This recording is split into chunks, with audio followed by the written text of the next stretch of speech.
What's up, guys? Coach Justin here at the Waukee location, coming back with another Fitness Tip Thursday. So today, talking about a piece of equipment we do not use a whole lot of, and that is a Clubbell. Now, these are great because they are so awkwardly distributed with the weight.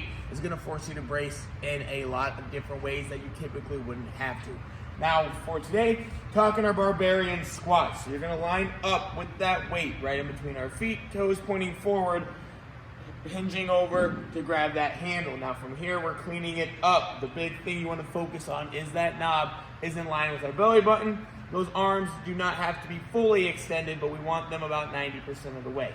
Now with that weight, we're going to go up, overhead, bringing it towards our back, coming in front, and then down into our squat. So your arms are out, that knob still in line with your belly button, and then as you stand back up, taking that weight back up overhead.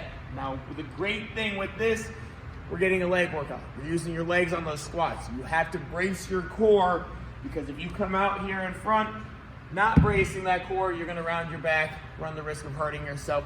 You are also isometrically flexing those arms, fighting that resistance or fighting that weight to keep those arms extended, shoulders, biceps, everything is engaged. Now, for those coming to the classes, we've got these in the workout today. Grab a weight. They're a little bit trickier than you think. So start light, work your way up, guys. And if you have any questions, any comments, let us know below. We'll see you at the gym. Happy Thursday.